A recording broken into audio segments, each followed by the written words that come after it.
The rain hammered against the windows of the Manhattan penthouse as Marcus Holt stood frozen in his own doorway, his hand trembling on the doorknob. He was home 3 days early from Singapore. The house was silent. Too silent. No cartoons. No laughter. No sound of his 7-year-old daughter playing. Just emptiness. Jasmine. His voice cracked through the stillness. Amara. Nothing. Then he heard it, faint, muffled, coming from somewhere below. Crying. A child's voice, broken and terrified. Daddy, please. I want my daddy. Marcus's blood ran cold as he realized the sound was coming from the basement. His daughter. Locked away. In his own home. And when he finally kicks down that door and sees what his wife has done, the truth will destroy everything he thought he knew about the woman he married. Welcome back to Mr. Harrington Stories, where we bring you the most gripping tales of love, power, and redemption. May your week be filled with unexpected blessings, clarity in confusion, and the courage to stand for what's right. If you're here with us right now, type present in the comments. Let's build this community together. And listen, if you believe that manipulation has no place in love, that children deserve protection, and that the truth always deserves to be heard, hit that subscribe button right now. Because the trolls won't. But you? You understand what real loyalty looks like. Now, let me take you back to where this nightmare began. Jasmine Rivers wasn't born into privilege. She was born into survival. South Side Brooklyn. A cramped 2-bedroom apartment that smelled like her grandmother's cocoa butter and the Chinese takeout from downstairs. Walls so thin you could hear the neighbors arguing at 2 in the morning. Sirens that sang you to sleep instead of lullabies. Her grandmother, Dorothy, worked 3 jobs. Morning shift at the hospital cafeteria. Afternoons cleaning office buildings in Manhattan. Nights doing alterations for a tailor in Crown Heights. Her hands were always rough, always moving, always tired. And she taught Jasmine one lesson above all others. Beauty won't save you, baby girl. Grit will. By the time Jasmine turned 27, she understood that lesson in her bones. She dropped out of community college when the money ran out. Worked retail, then restaurants, then finally landed a position with a commercial cleaning company that serviced the luxury buildings in Manhattan. The penthouses she cleaned cost more than her entire neighborhood. More than she'd make in 10 lifetimes. But she had something that made every back-breaking double shift worth it. Amara. Her daughter. 5 years old, with eyes like stars and a laugh that could light up the darkest room. Curious and bright and so full of love it sometimes made Jasmine's chest ache. Amara's father had been a mistake Jasmine made when she was 21. A smooth talker with big dreams and empty pockets. He disappeared the week after she told him about the pregnancy, and Jasmine never heard from him again. She didn't need him. She'd raised Amara alone, working doubles, skipping meals so her baby could eat, dreaming of something better even when better felt impossible. And then one autumn afternoon, everything changed. Jasmine was dusting the library of a penthouse on the Upper East Side. Floor-to-ceiling windows overlooking Central Park. Shelves lined with leather-bound first editions that probably cost more than her annual salary. The kind of room that felt sacred, untouchable. She was humming while she worked. An old Etta James song her grandmother used to play on Sunday mornings. At last. The kind of song that made you believe in love even when life had given you every reason not to. She didn't hear him come in. You know that song? Jasmine startled so hard she nearly dropped her duster. She spun around, heart hammering, and found herself staring at Marcus Holt. She'd seen him before, of course. In passing. A tall man with steel-gray eyes and dark hair touched with silver at the temples. He wore expensive suits like armor and moved through his penthouse like a king surveying his kingdom. He never looked at the help. Never spoke to them beyond polite nods. But now he was looking at her. Really looking. "Ah, yes, sir," Jasmine stammered, her cheeks burning. "My grandmother loved Etta James. I'm sorry, I didn't mean to disturb you. I can come back later." "You didn't disturb me." His voice was softer than she expected. It's been a long time since anyone sang in this house. Something flickered in his eyes. Something that looked like loneliness. Jasmine didn't know what to say. She clutched her duster like a lifeline and nodded. Marcus closed his laptop. "Your grandmother has good taste." Had, Jasmine corrected quietly. She passed 2 years ago. I'm sorry. The silence stretched between them, not uncomfortable, just unexpected. I'm Marcus, he said finally, which was absurd because of course she knew who he was. Marcus Holt. Billionaire. CEO of Holt Industries. The man who owned this penthouse and probably half of Manhattan. Jasmine, she replied, because what else could she do? He smiled. Small but real. It's nice to meet you, Jasmine. That was the beginning. Over the next few months, something impossible started to happen. Those brief encounters in the library became conversations. Conversations became coffee in the kitchen while Jasmine was on her break. Coffee became lunches in the penthouse garden, where Marcus would ask her opinion on things that had nothing to do with cleaning. What do you think about the hospital merger? He'd ask, showing her news articles on his tablet. I think healthcare shouldn't be a business, Jasmine would answer honestly, expecting him to dismiss her. But he never did. He'd nod thoughtfully, ask follow-up questions, listen like her words actually mattered. Jasmine found herself forgetting he was a billionaire. Forgetting the power imbalance. Forgetting that she was the help and he was him. She just saw Marcus. A man who worked too hard and laughed too little. A man who was brilliant in business, but seemed lost when it came to life. And then he met Amara. It was a company family picnic in Central Park. Jasmine normally wouldn't have gone. The cleaning staff wasn't exactly invited to these things, but her supervisor had needed volunteers to help with setup, and Jasmine needed the overtime.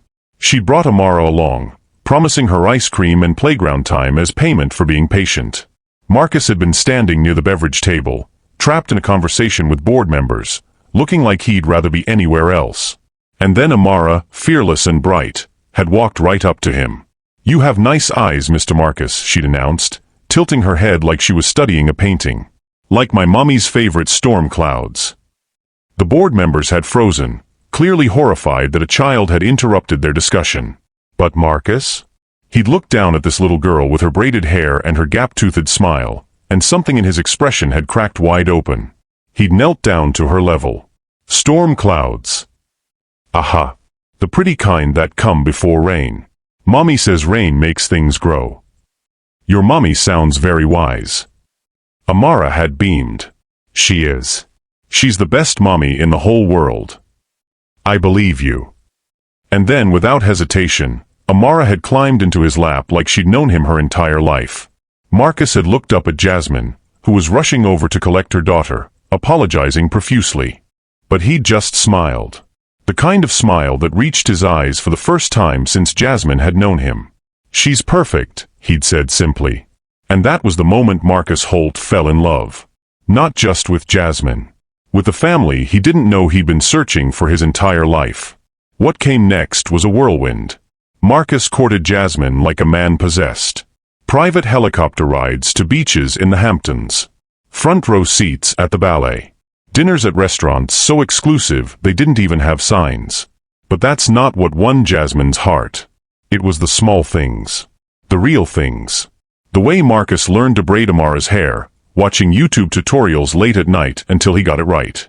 The way he showed up at Jasmine's grandmother's memorial service, a tiny gathering in a Brooklyn church, and sat in the back pew, just to be there. He didn't say much. Just squeezed Jasmine's hand and let her cry on his shoulder afterward. The way he looked at her. Like she'd hung the moon and every star in the sky. Like she was magic. Within 8 months, Marcus proposed. Not at a gala in front of cameras. Not with some elaborate public display.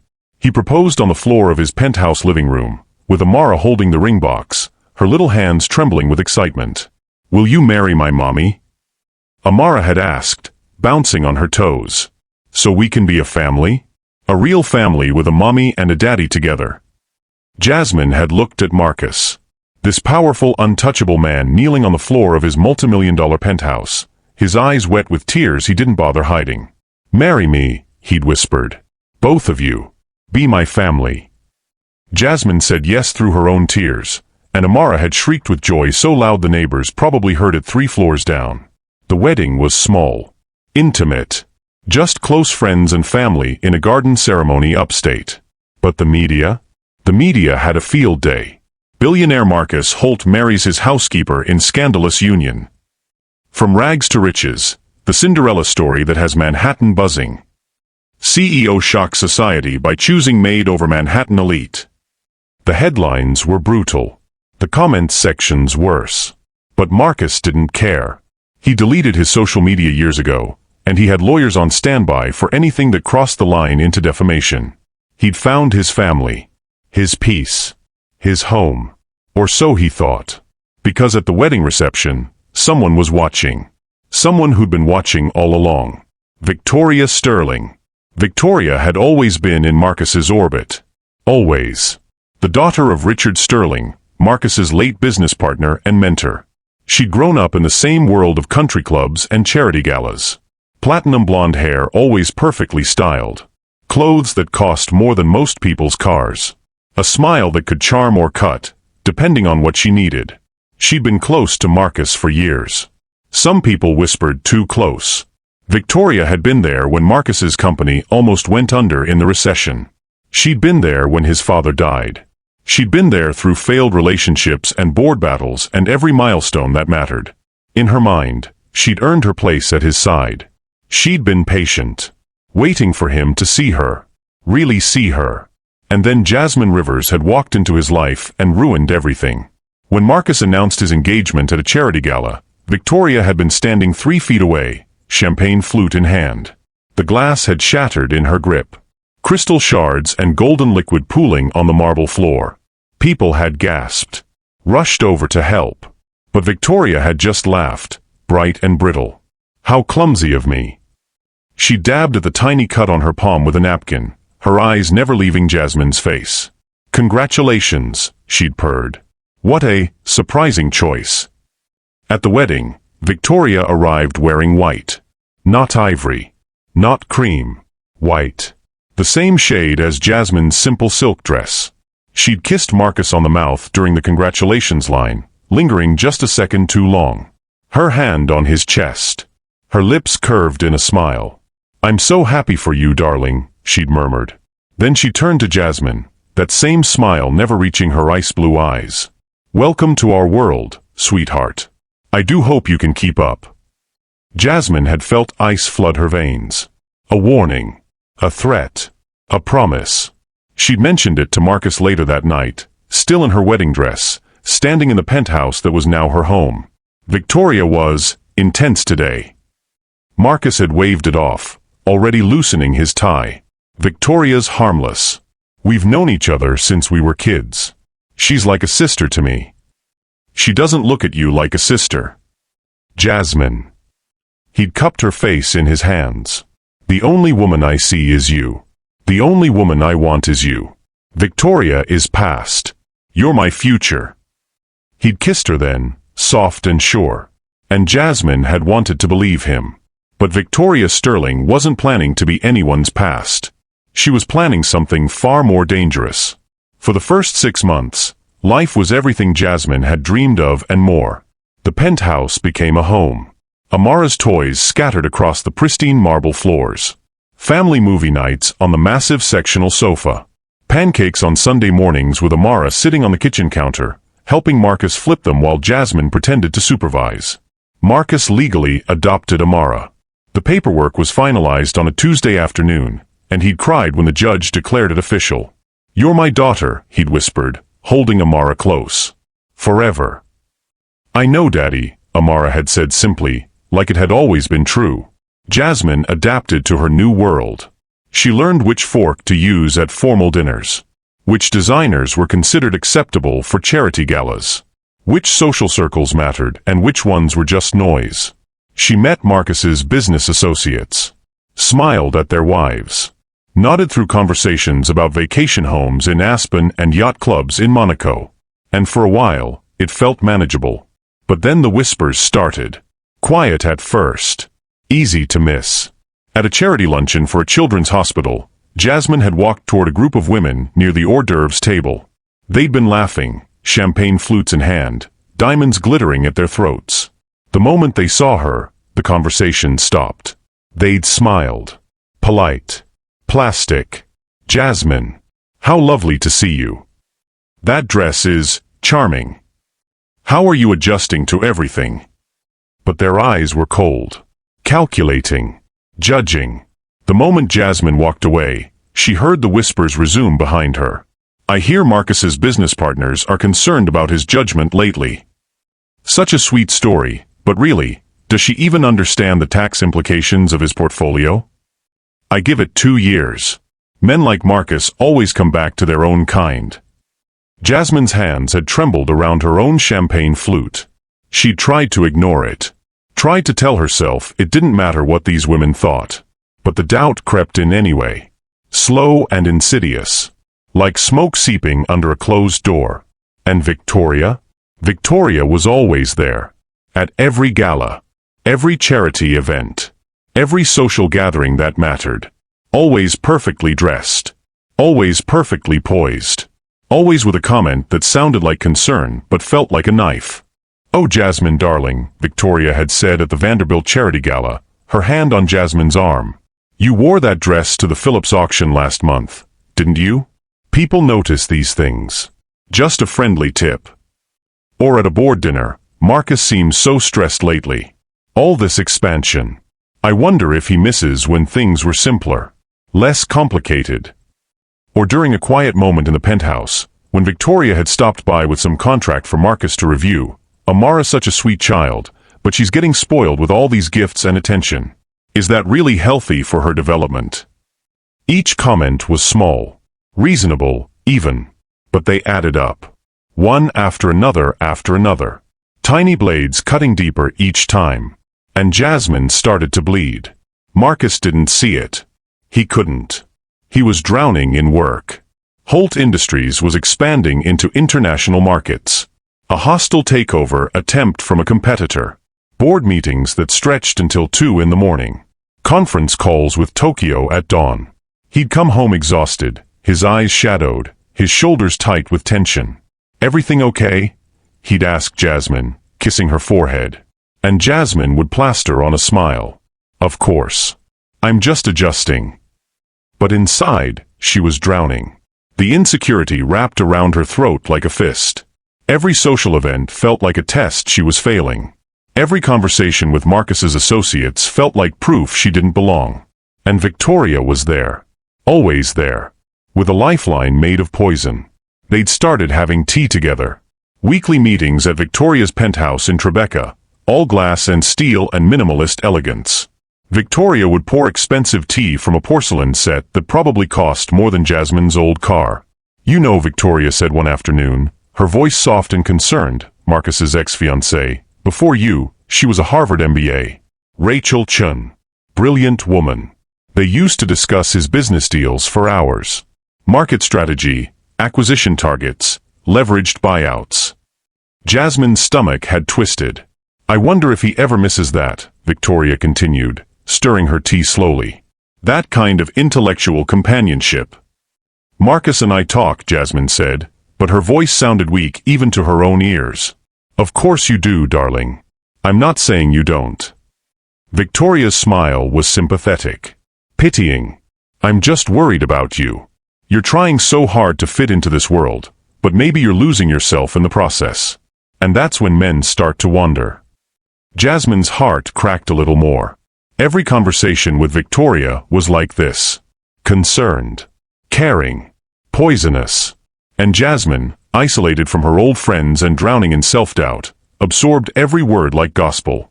3 weeks before Marcus came home early from Singapore, Victoria made her boldest move yet. She invited Jasmine to lunch at the Plaza. A private dining room overlooking Central Park. White tablecloths and crystal chandeliers and waiters who moved like ghosts. Victoria ordered champagne. Expensive. French.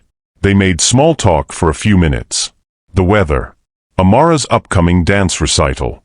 The latest society gossip. And then Victoria's expression shifted. Became grave. Serious. "I need to tell you something," she said quietly. "As your friend." Jasmine's stomach dropped. "What?" Victoria pulled out her phone.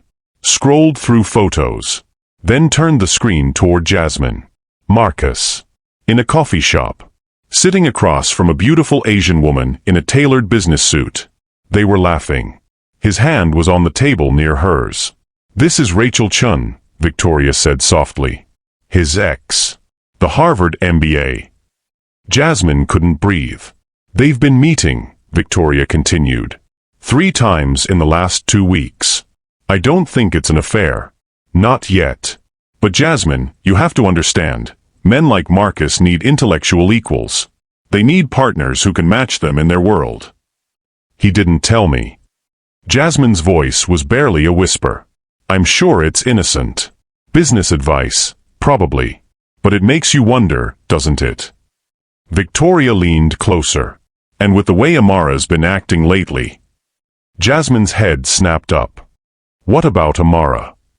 Victoria's smile was razor-thin. "Sympathetic. Lethal. She's becoming a distraction, darling. Marcus said it himself at the board meeting last week. I was there.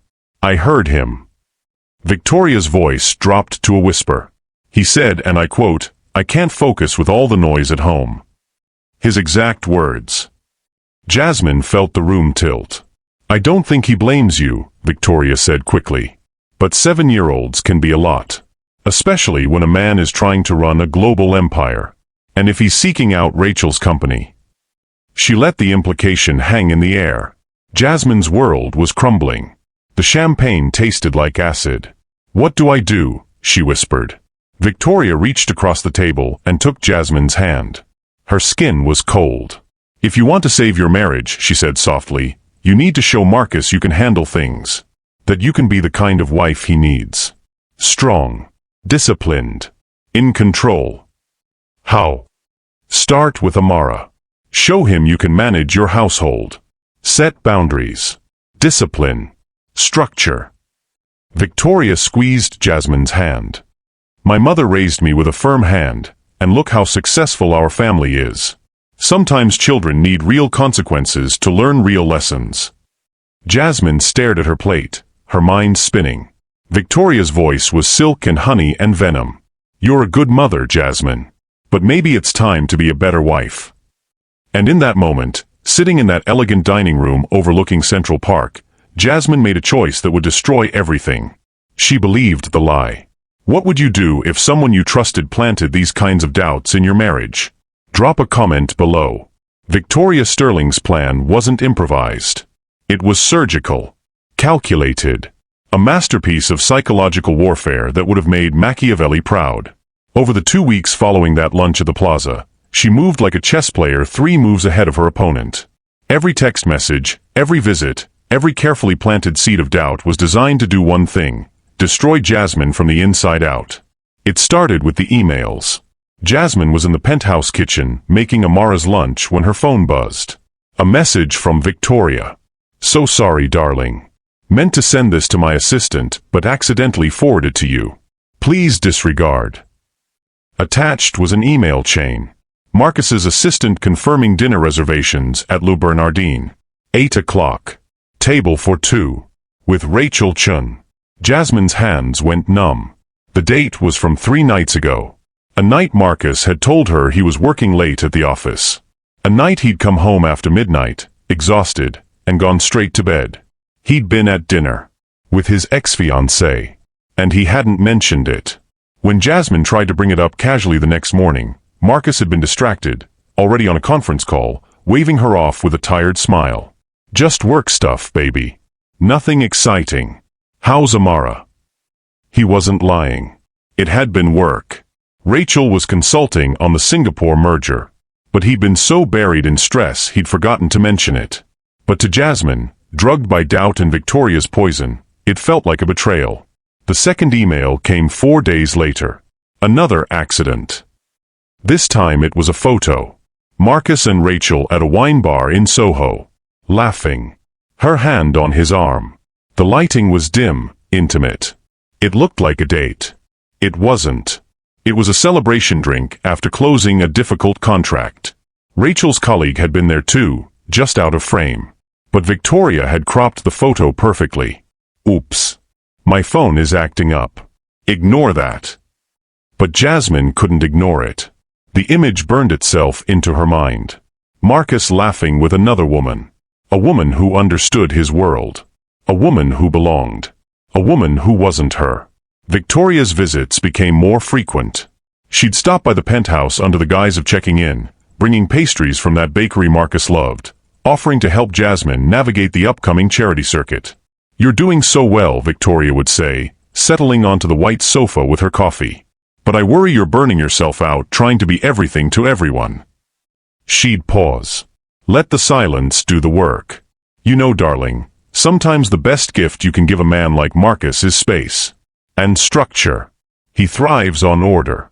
Predictability. That's how men like him operate." Then she'd glance at Amara, who was playing with her dolls in the corner, her laughter ringing through the room. "Children need discipline, not coddling. My mother ran our household with an iron fist, and look how successful we all turned out." Victoria's smile was warm. Maternal. Lethal. 7-year-olds need boundaries. Consequences. Not a friend, a parent. Jasmine absorbed every word. Victoria had a gift for making cruelty sound like wisdom. One afternoon, Victoria left behind a magazine. Accidentally, of course. It was open to an article, "Trophy Wives Who Lost Everything, The Warning Signs." Jasmine read it that night while Marcus was on another late call. The article detailed women who'd married rich men, only to be replaced when they became too needy or prioritized children over the marriage. Every paragraph felt like it was written about her. She was losing him. She could feel it. And she didn't know how to stop it. Victoria had isolated Jasmine so completely that she didn't even realize it was happening. Her old friends from Brooklyn? She'd stopped calling them months ago. Their worlds were too different now. They didn't understand private galas and society politics. And Jasmine was too ashamed to admit she was drowning. The other society wives? They'd never accepted her. Still hadn't. They smiled to her face and whispered behind her back. Victoria was the only one who seemed to understand. The only one who seemed to care. And that's exactly what made her so dangerous. Amara had always been a bright, energetic child. Full of life and laughter and boundless curiosity. She adored Marcus. Her daddy. The man who'd chosen her. Who'd made her his daughter not by blood but by love. She'd run through the penthouse in the mornings, her bare feet slapping against the marble, shrieking with joy. She'd leave her toys scattered across the living room, stuffed animals and coloring books and the elaborate dollhouse Marcus had custom-built for her birthday. She'd interrupt his business calls with crayon drawings of their family. Stick figures holding hands under a smiling sun. "Look, Daddy. It's us." And Marcus would put the call on hold, every single time, to admire her art like it belonged in the Louvre. "That's beautiful, princess. You're so talented." He loved the chaos. The noise. The evidence that his home was finally alive. It reminded him what life was actually for. Not board meetings and hostile takeovers. Not market shares and profit margins. Family. Love. These small, perfect moments. But Victoria painted it differently. She painted it as a problem. "Jasmine," Victoria said one afternoon, her voice low and concerned. "I need to be honest with you. As your friend." They were having tea in the penthouse. Amara was at a play date. Marcus was at the office. "I've heard things," Victoria continued, stirring her tea slowly. "From people close to Marcus." Jasmine's stomach clenched. "What kind of things?" "He's been talking to someone. A therapist." Victoria's expression was grave. "He's overwhelmed. The stress at work, yes, but also the chaos at home." "What chaos?" "Amara, darling." Victoria said it so gently, so kindly. "She's a wonderful child, truly. But she's undisciplined. The running, the noise, the constant interruptions. Marcus won't say it to your face because he's too kind. But it's affecting his work. His focus." He never said. Of course he didn't. He loves you. He doesn't want to hurt you. Victoria leaned forward. "But I've heard him on the phone with his therapist. He used the word overwhelmed. He said the chaos is making it hard to think." This was a complete fabrication. Marcus didn't have a therapist. He'd never said any of this. But Jasmine didn't know that. And Victoria delivered the lie with such conviction, such concern, that it sounded like truth. What should I do? Jasmine whispered. Structure, darling. Discipline. Show Marcus you can manage your household. That you can be the kind of wife he needs. Over the next week, Jasmine changed. She started snapping at Amara for things that had never bothered her before. Stop running. You're being too loud. Pick up your toys right now. This isn't a playroom. Amara, I'm on the phone. Go to your room. Amara's confusion was heartbreaking. She'd look up at her mother with those big, trusting eyes and ask quietly, "Did I do something wrong, Mommy?" "You're always doing something wrong." Jasmine would snap, then immediately hate herself for it. One evening, Amara approached Marcus in his study. He was reviewing contracts, but he smiled when he saw her. "Hey, princess. What's up?" "Daddy, is Mommy mad at me?" Marcus's smile faded. "What? No, baby. Why would you think that?" "She's been yelling a lot. She says I'm too loud. She says I make too many mistakes." Amara's voice was small. Scared. "But you don't mind when I'm loud, right?" Marcus pulled her into his lap, his chest tight. "I love when you're loud. I love your laugh. I love everything about you." "Then why does Mommy say you don't?" "What?"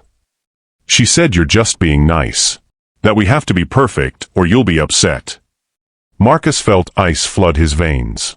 "Amara, listen to me. You don't have to be perfect. You just have to be you. Okay." But Amara didn't look convinced. The little girl's light was starting to dim. And Marcus, drowning in the merger negotiations and international time zones, didn't see the full picture. Didn't realize how deep the poison had spread. He just thought Jasmine was stressed. Adjusting. He made a mental note to take them on that vacation as soon as the Singapore deal closed. He had no idea he was running out of time. Sunday morning. Early May. The kind of spring day that feels like a promise. Marcus stood in the foyer of the penthouse, his luggage at his feet. 10-day trip to Singapore. The merger that would define the next decade of Holt Industries. He hated leaving. Hated the timing. But this deal couldn't wait. He found Jasmine in the kitchen, making coffee. She looked exhausted. Shadows under her eyes. Her shoulders tight with tension.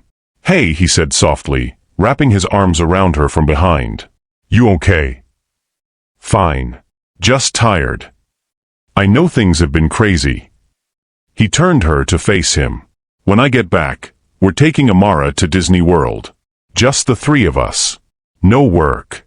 No society events. No board meetings. Just family." Jasmine's eyes filled with tears. "Really? Really?" He kissed her forehead. "I know I've been absent. I know I've been distracted. But that ends when I get back. I promise." "I love you," Jasmine whispered. "I love you more than you'll ever know." Amara came running into the kitchen, still in her pajamas. "Daddy, you're leaving." Marcus knelt down, pulling her into a hug. "Just for a little while, princess. But I'll call you every day. And when I come back, we're going to see Mickey Mouse." Amara's eyes went wide. "Really? Really, really?" He kissed her forehead. "Be good for Mommy, okay? And remember, you're my favorite person in the whole universe." Amara hugged him tight, her small arms fierce around his neck. "Promise you'll come back soon?" "Always, baby. Always." He stood, grabbed his luggage, and headed for the door. He didn't look back. If he had, he might have seen the way Jasmine's hands were shaking. The way Amara's smile didn't quite reach her eyes. He might have seen the shadow of Victoria Sterling's influence already wrapping around his family like a noose. But he didn't look back. And by the time he came home, it would be too late. Marcus's plane had barely taken off when Victoria appeared at the penthouse door.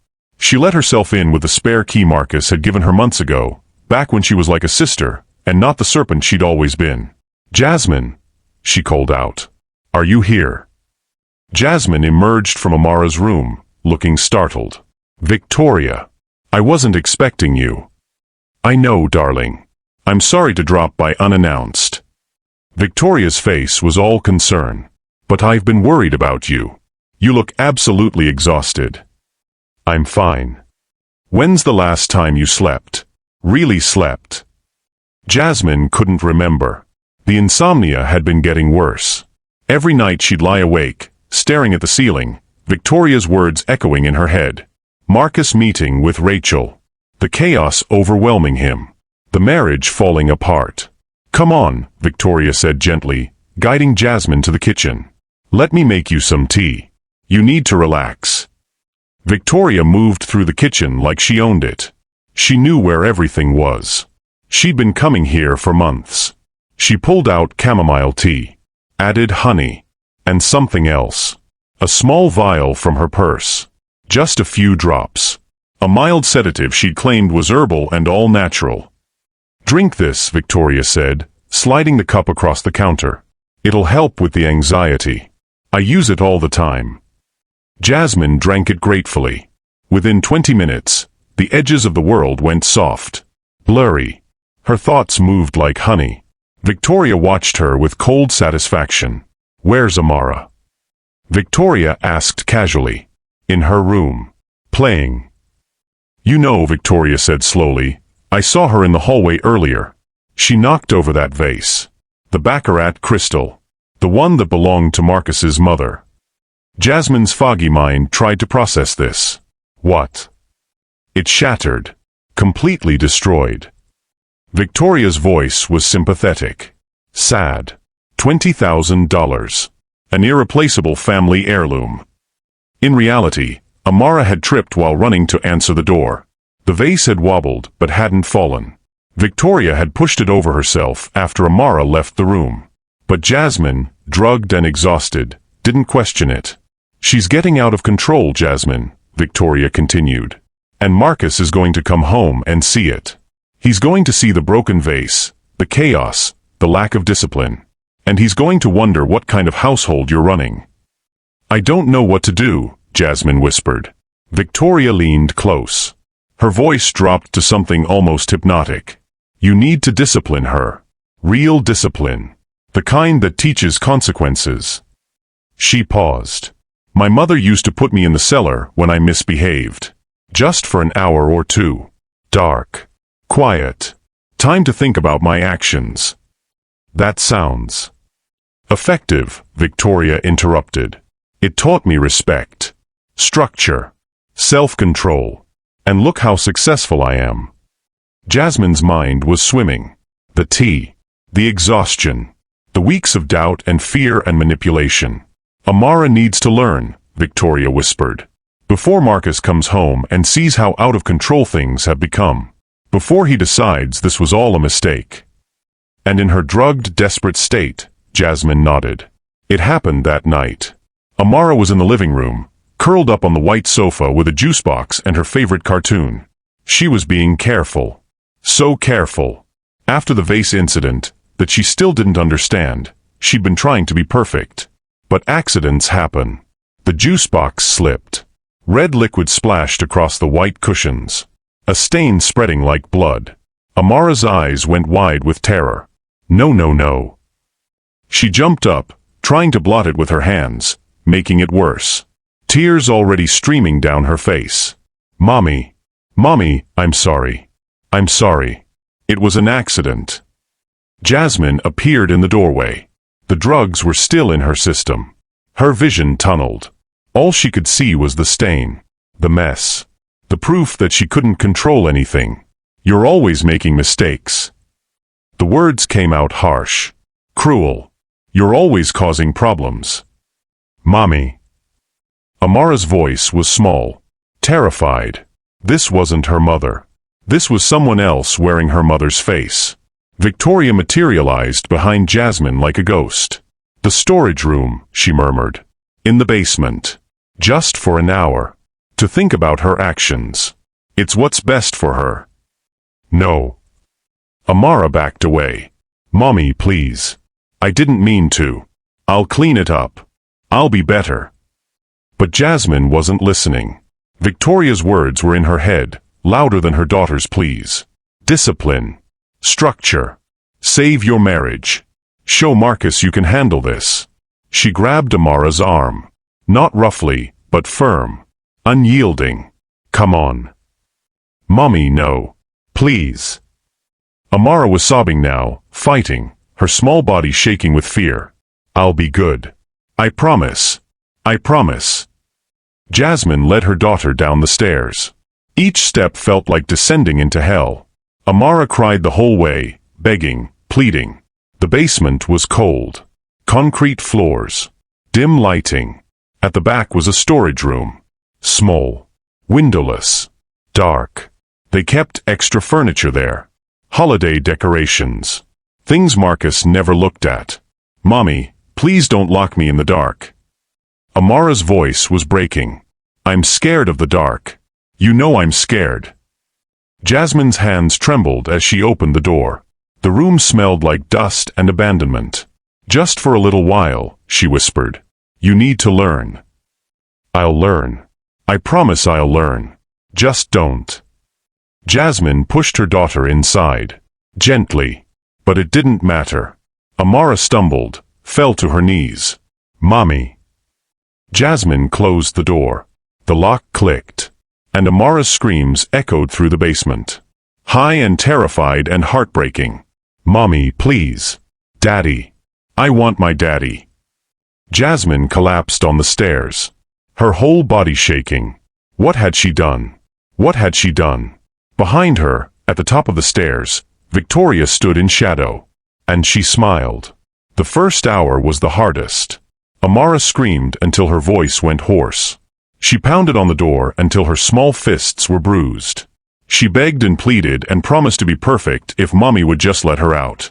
Jasmine sat on the basement stairs, listening to every second of it. Tears streaming down her face. She almost opened the door. Almost.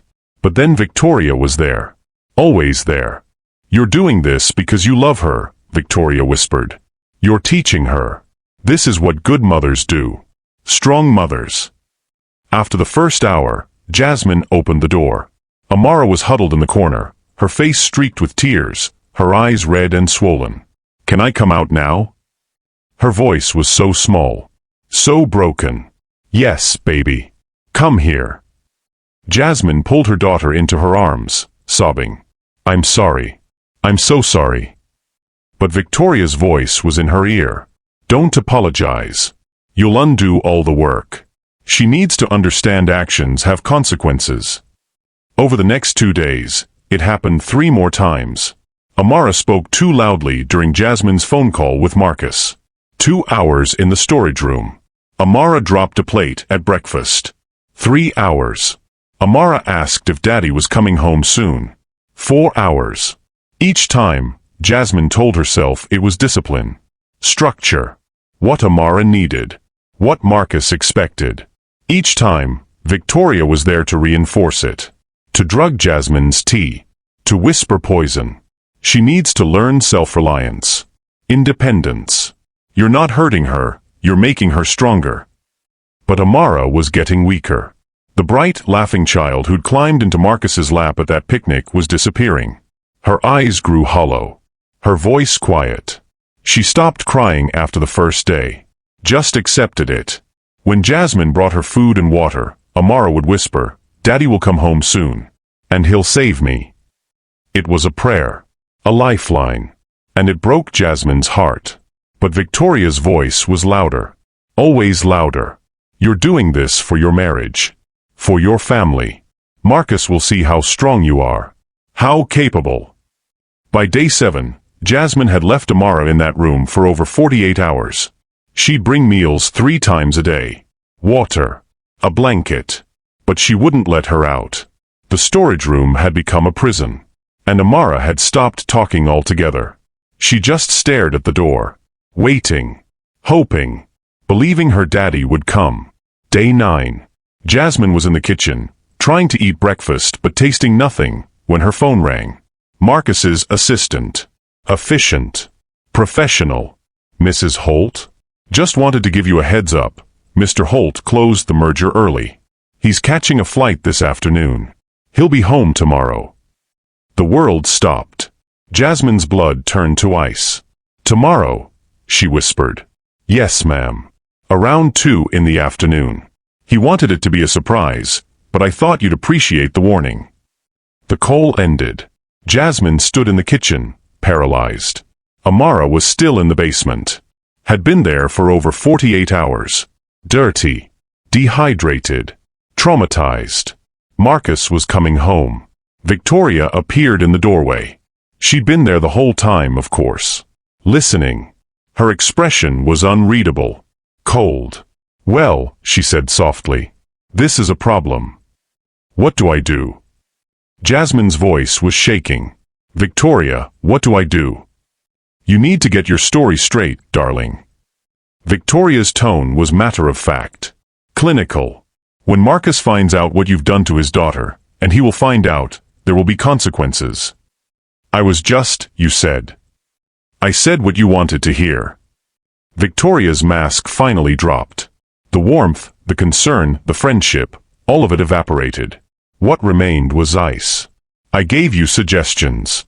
You made the choices. You drugged me. Herbal tea, Jasmine. Perfectly legal. You took it willingly." Victoria smiled. It was the most terrifying thing Jasmine had ever seen. "And when the lawyers ask, when Child Services investigates, that's what I'll testify. That you seemed unstable. That you made disturbing choices. That I tried to help, but you were beyond reason." Jasmine felt the walls closing in. "Custody battles can get very ugly," Victoria continued, examining her manicured nails. "Especially when the mother is proven unfit. Mentally unstable. Abusive. I was trying to save my marriage. A marriage I destroyed the moment Marcus chose you over me." Victoria's eyes were dead. Empty. "Did you really think I wanted to help you? Did you really think I was your friend?" The truth hit Jasmine like a physical blow. She'd been played. Manipulated. Destroyed. Victoria had never been her friend. She'd been her executioner. And the execution was complete. Victoria headed for the door, then paused. Looked back. "Marcus will be home tomorrow. I'd suggest you figure out what you're going to tell him when he asks where his daughter is." She tilted her head. "Although I suppose the screaming from the basement might answer that question for you." The door closed. And Jasmine collapsed on the kitchen floor, finally understanding the trap she'd walked into. The serpent had struck. And the venom was already spreading. Have you ever trusted someone who turned out to be your worst enemy? Share your story in the comments. You're not alone. Tuesday afternoon. The storm that had been threatening all morning finally broke over Manhattan, rain hammering against the windows like it was trying to break through. Marcus Holt stood in the elevator of his building, exhausted but happy. 10 days in Singapore. Brutal negotiations. Conference calls at 3 in the morning. But the merger had closed 2 days ahead of schedule, and he was coming home early. He'd stopped at the airport shops. Picked up a silk scarf for Jasmine, emerald green, her favorite color. And a stuffed panda for Amara, soft and enormous, the kind she could hug while she slept. He couldn't wait to see them. To wrap his arms around his family and forget about business for a while. The elevator doors opened. He walked down the hallway to his penthouse, luggage in one hand, gifts in the other, already imagining Amara's squeal of delight when she saw the panda. He pushed open the door. "Jasmine? Amara? I'm home." The silence that greeted him was wrong. Immediately, viscerally wrong. No running footsteps. No daddy's home. No Jasmine's warm voice calling from the kitchen. Just emptiness. Marcus set down his bag slowly, his instincts screaming. He moved deeper into the penthouse, past the foyer, into the living room. And there she was. Jasmine. Sitting on the white sofa. Pale as death. Her eyes red and swollen. Her hands trembling in her lap. And beside her, hand resting on Jasmine's shoulder like a serpent coiled around its prey, sat Victoria Sterling. Marcus's blood went cold. "Marcus," Victoria said softly, her voice dripping with false concern. "Thank God you're here. Something terrible has happened." Every nerve in Marcus's body was firing. Wrong. This was all wrong. "Where's Amara?" His voice was low. controlled. But underneath was an edge sharp enough to cut. Jasmine opened her mouth. No sound came out. Tears spilled down her cheeks. Victoria leaned forward, her expression grave. There was an incident while you were gone. Jasmine. She's been under so much stress. The pressure of adapting to your world. And Amara has been. Where is my daughter? The words came out like thunder. Like a command from a man who'd spent his entire life being obeyed. Jasmine flinched. She tried to speak. Marcus, I didn't mean. She's been having a breakdown, Victoria interrupted smoothly. I've been trying to help, but Jasmine's been making some very concerning choices. She kept saying Amara was ruining everything. That you'd leave her if she didn't. Where is Amara? The roar shook the room. Shook the windows. Made Victoria's mask slip for just a fraction of a second. And then Marcus heard it. Faint. So faint he almost missed it beneath the storm. A voice. Small. Broken. Coming from below. Daddy. Marcus didn't think. He ran. Down the hallway. Toward the basement stairs.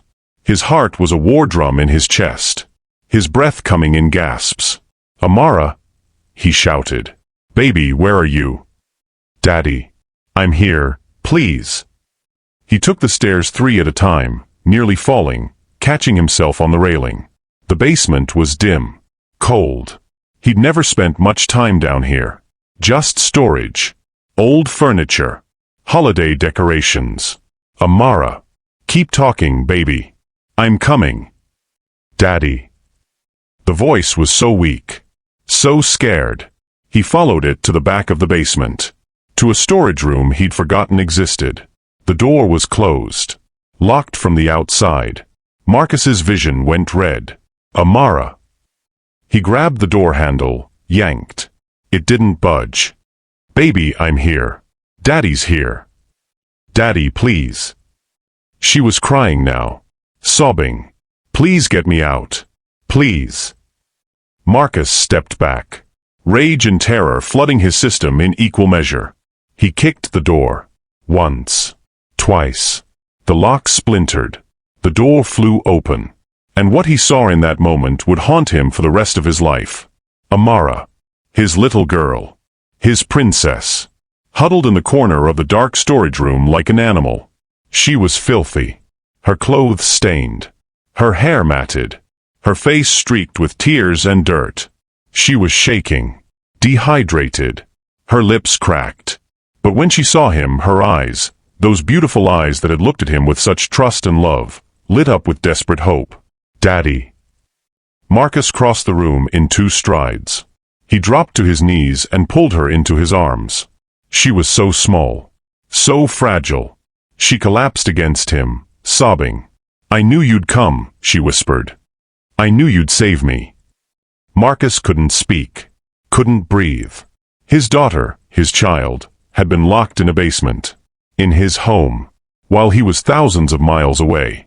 He lifted her carefully, cradling her against his chest. She wrapped her arms around his neck and held on like she'd never let go. Don't let go, she whispered. Please, Daddy. Don't let go. Never, he choked out. Never again, princess. I swear to God. He carried her upstairs. Every step felt like climbing out of hell. Jasmine was standing in the hallway now, her face a mask of horror and guilt. Marcus. Don't. His voice was ice. Don't say a word. He carried Amara to the bathroom. Turned on the light. She flinched at the brightness. He grabbed his phone with one hand, still holding his daughter with the other. 911. I need an ambulance. And police. Now. Victoria appeared in the doorway. Still playing her role. Marcus, let me explain. Get away from us. He didn't even look at her. If you take one more step toward my daughter, I will destroy you. The operator was asking questions. Marcus answered mechanically. Address. Situation. Emergency. He grabbed blankets from the linen closet. Wrapped Amara in them. She was shaking so hard her teeth were chattering. "You're safe now," he murmured, over and over. "You're safe. I've got you." He carried her to the living room, grabbed a bottle of water from the kitchen, made her drink slowly. Not too much. Not too fast. His hands were shaking. His mind was trying to process what he'd seen. What had happened? His wife had locked their daughter in a basement. The paramedics arrived first. Marcus barely heard them. He answered questions on autopilot while they examined Amara. Dehydration. Possible hypothermia. Psychological trauma. They wanted to take her to the hospital. Marcus nodded. He'd follow. He wasn't leaving her side. The police arrived next. 2 officers. A man and a woman. They started asking questions. And Marcus turned to face his wife. Jasmine stood in the middle of the living room, shaking. Broken. Tears streaming down her face. Victoria sat on the sofa, perfectly composed. The picture of concerned innocence. "What did you do?" Marcus's voice was barely human. "What the hell did you do?" Jasmine couldn't speak. She opened her mouth. Nothing came out. The female officer stepped forward. "Sir, we need to understand what happened here." "My daughter was locked in the basement," Marcus said, his voice shaking with rage. "For God knows how long. Starving. Terrified. In the dark." "Marcus, please," Jasmine finally found her voice. "Let me explain." "Explain what?" He was shouting now. "Explain how you locked a 7-year-old child in a storage room. Explain how you—" He couldn't finish. Couldn't even say it. Amara was being loaded onto a stretcher. She was crying, reaching for him. "Daddy, don't leave me. I'm right here, baby. I'm coming with you." He started to follow the paramedics, but the police officer stopped him. "Sir, we need statements. From everyone." Marcus looked at Jasmine, then at Victoria, and something clicked. The change in Jasmine over the past few months. The insecurity. The way she'd pulled away from him. The way Victoria had been around constantly. Always there. Always whispering. His mind raced back through text messages. Phone calls. Security footage. "Wait," he said to the officer. "Wait. I need to show you something." He pulled out his phone. Accessed the security system for the penthouse. He'd installed cameras 6 months ago after a break-in in the building. Jasmine had agreed. They were hidden. Discreet. He scrolled back through footage. Days. Weeks. And there it was. Victoria in the kitchen. Making tea. Jasmine's back turned. Victoria pulling something from her purse. A small vial. Adding drops to the cup. Victoria and Jasmine in the living room. Victoria leaning close. Whispering. Jasmine looking more and more distressed. Victoria standing outside the basement door. Listening. Smiling. Marcus felt rage unlike anything he'd ever experienced. He turned to Victoria. His voice was deadly quiet. "Get out." Victoria's composure flickered. "Marcus, you don't understand. Get out of my house before I have you arrested. She was poisoning your marriage." Victoria's voice rose. "She was ruining you. I was trying to help you see. You drugged my wife. You manipulated her. You terrorized my daughter." Marcus stepped toward her. The police officer moved between them. "And now you're going to pay for it. I loved you." Victoria's mask finally shattered completely.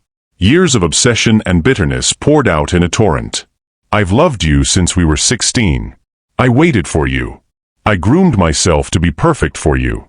Everything I did, every choice I made was to be worthy of standing by your side. You're insane. You chose her." Victoria was screaming now. "And nobody. A maid. You threw away everything we could have built together for some ghetto Cinderella story. A woman who doesn't even know which fork to use at dinner. A woman with some bastard child who—" "Finish that sentence and I swear to God." The male officer grabbed Victoria's arm. "Ma'am, you need to calm down. That child was in the way." Victoria wrenched away from him. "Just like her mother. You were supposed to see that Jasmine couldn't handle your world, that she was weak, that she didn't belong. And you tried to destroy an innocent child to prove it. Marcus's voice was hollow now, empty. You're sick, Victoria. You need help. Victoria laughed. It was a broken, wild sound. I needed you. And you gave yourself to someone who will never be worthy of you. The only person who was never worthy, Marcus said quietly, was you. Security arrived. Building security, alerted by the police presence. They escorted Victoria toward the door. She fought them. Screamed. Hurled accusations and obscenities. You'll regret this. She'll destroy you. You'll come crawling back an aisle. The door closed. Silence fell. Marcus stood in his living room, surrounded by police and paramedics and the ruins of his life. The male officer approached him. Mr. Holt, we need to take Mrs. Holt in for questioning. No. It was Jasmine who spoke. Her voice was small. Broken. Do whatever you need to do. I deserve it. Jasmine, Marcus didn't know what to say. I hurt our daughter. She looked at him finally. Really looked at him. I locked her in a basement. I listened to her scream and I didn't let her out. Whatever happens to me, I deserve it. The officers exchanged glances. Ma'am, we're going to need you to come to the station. Jasmine nodded. She didn't resist as they led her toward the door. She paused. Looked back at Marcus. I'm sorry, she whispered. I'm so sorry. And then she was gone. Marcus stood alone in his penthouse. The home that had been full of laughter and love just weeks ago. Now it felt like a tomb. His phone buzzed. The hospital. Amara was asking for him. He grabbed his keys and ran. The hospital room was small. Sterile. The fluorescent lights hummed overhead. Amara lay in the bed, hooked up to N4. Rehydration therapy. They'd cleaned her up. Put her in a hospital gown. But she still looked so small. So fragile. She was awake when Marcus arrived. Her eyes found him immediately. Daddy. He crossed the room and took her hand. I'm here, princess. I'm right here. You came back. I'll always come back. She started crying. Not loud.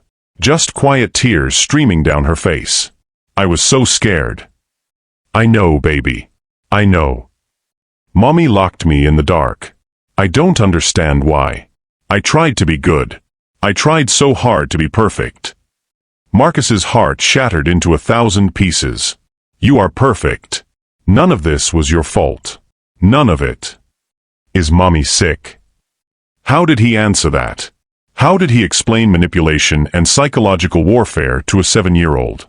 Mommy made some very bad choices, he said finally.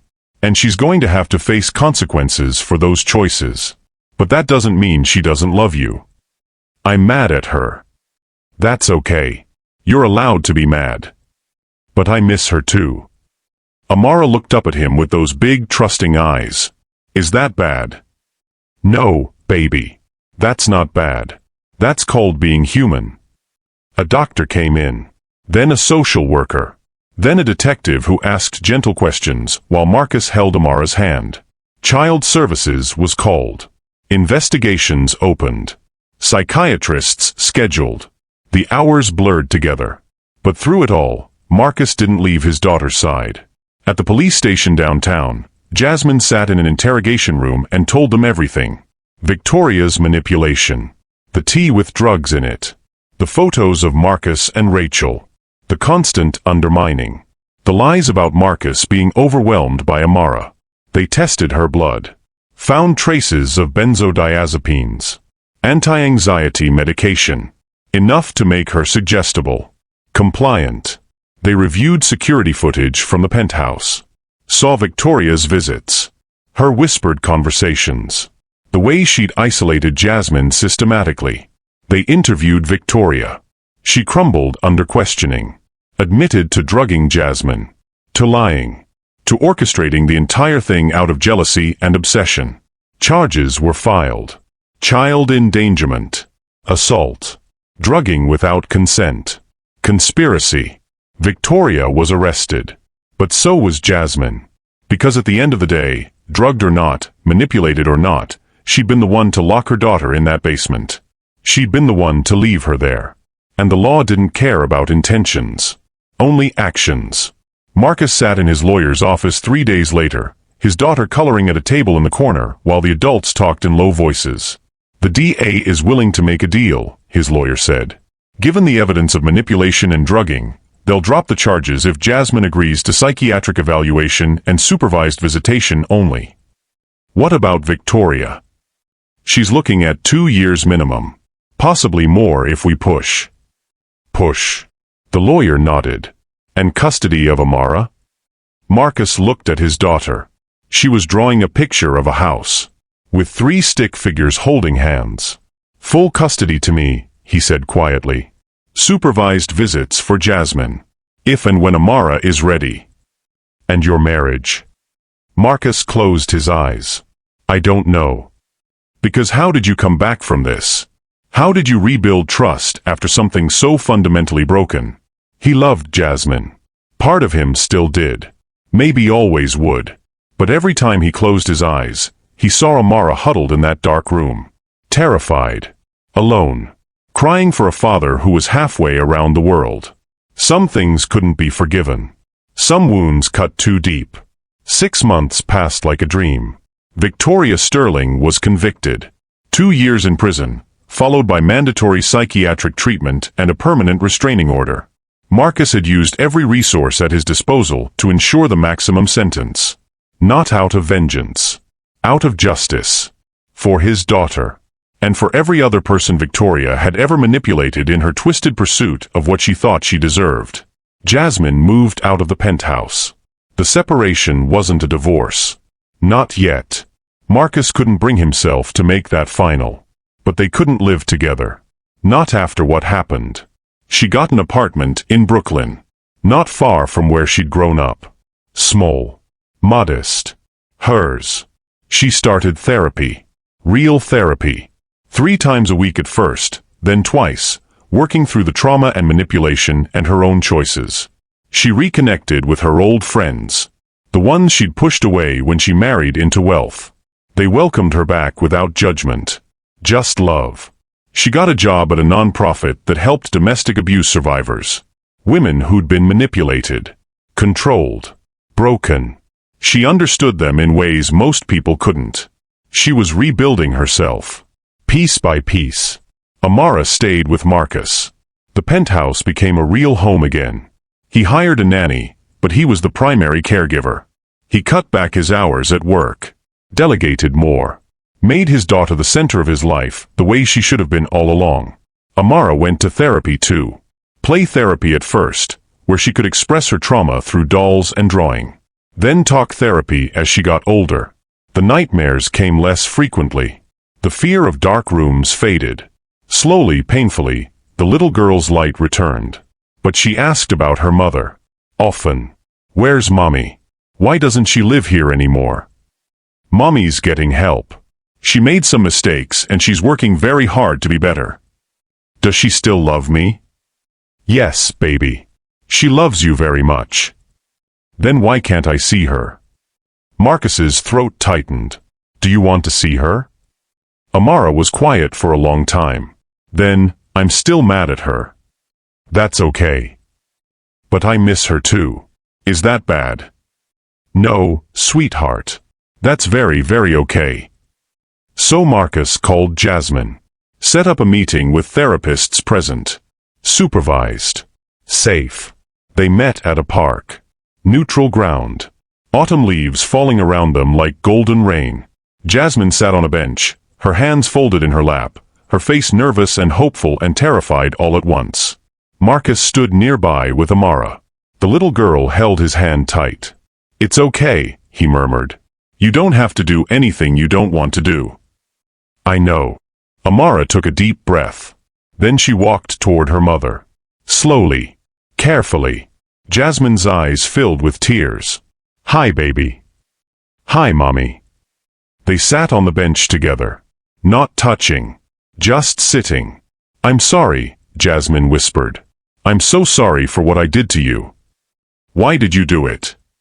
Jasmine had been preparing for this question for months. But now that it was here, the words stuck in her throat. I was scared, she said finally. Scared that I wasn't good enough. That Daddy would stop loving me. And someone very bad told me lies, and I believed them. Victoria. Yes. She's a bad person. Yes, she is. Amara was quiet. Then, are you still scared? Sometimes. But I'm learning to be brave. I'm learning to trust myself again. Daddy says you're getting help.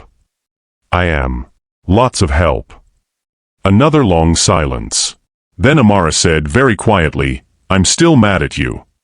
I know. But I miss you. Jasmine's tears spilled over. I miss you too. Every single day. Can I hug you? Only if you want to, baby. Amara thought about it. Then she leaned over and wrapped her small arms around her mother. Jasmine held her daughter for the first time in 6 months and sobbed. It wasn't forgiveness. Not yet. Maybe not for a long time. But it was a start. 1 year later.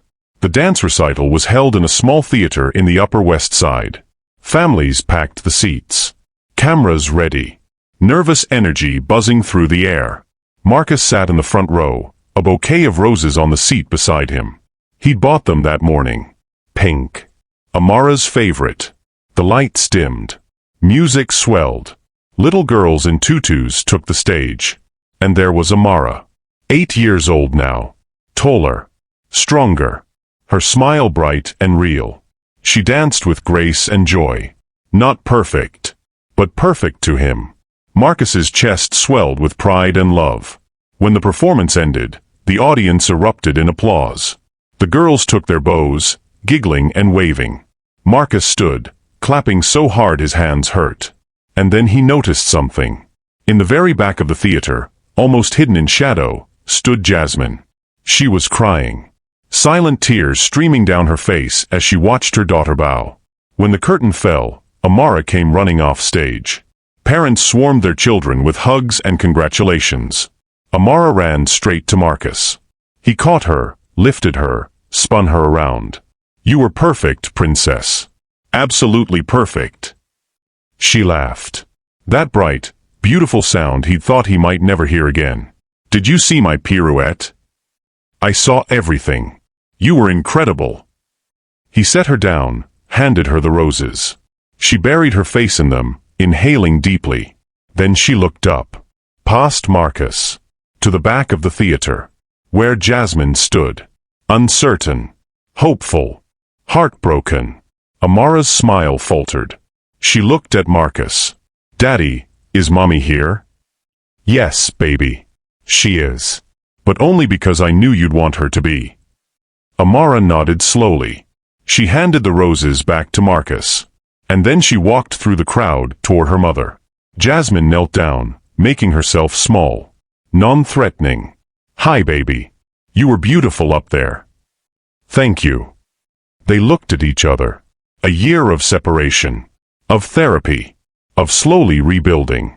I'm glad you came, Amara said finally. Me too. They hugged. Brief. Tentative. But real. When Amara pulled back, she said, I'm still working on forgiving you. Jasmine nodded, tears streaming. I know. Take all the time you need. But I'm glad you're here. So am I.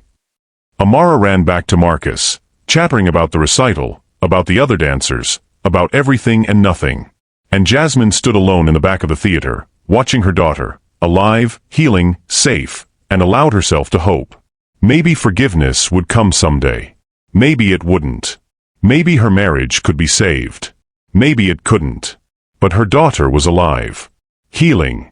Choosing to take small steps toward reconciliation on her own terms. And that was more than Jasmine had any right to hope for.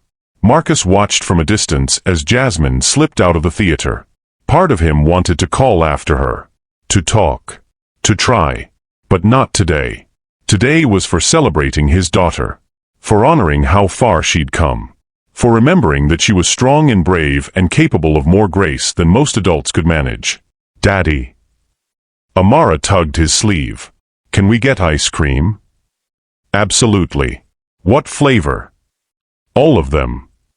He laughed, lifted her onto his shoulders, carried her out into the New York evening. The city lights glittered around them. Traffic hummed. The world kept spinning. And Marcus understood something he hadn't before. Love wasn't about perfection. It wasn't about fairy tales or happy endings wrapped in neat bows. Love was showing up when everything was broken. Choosing to rebuild even when you didn't know if the foundation would hold. Offering grace when grace seemed impossible. It was his daughter choosing to hug her mother even though she was still angry. Still hurt. Still healing. It was Jasmine doing the hard work of becoming better, even though she might never get her family back. It was him learning to forgive himself for not seeing the danger until it was too late. Love was messy. Complicated. Painful. But it was also the only thing worth fighting for. As they walked toward the ice cream shop, Amara on his shoulders, roses in his hand, Marcus looked up at the sky. And for the first time in a year, he felt something like peace. The storm had passed. The damage had been done. The scars would remain. But they were still here. Still breathing. Still trying. And maybe, just maybe, that was enough. So, what did you think? Could you forgive someone who hurt your child, even if they were manipulated into doing it? Is forgiveness earned or given? Does love conquer all, or are some betrayals simply too deep? Drop your thoughts in the comments. Let's talk about it. Because these questions don't have easy answers. And maybe that's the point. If this story moved you, if it made you think about the power of manipulation, the cost of redemption, and the complexity of forgiveness, hit that like button. Share it with someone who needs to hear this message. Subscribe for more stories that make you feel something real. Stories that don't shy away from the hard questions. Stories about real people facing impossible choices. And remember, may your week be filled with the courage to protect those who can't protect themselves. The wisdom to see manipulation before it destroys you. And the grace to forgive when forgiveness is truly earned. This is Mr. Harrington Stories.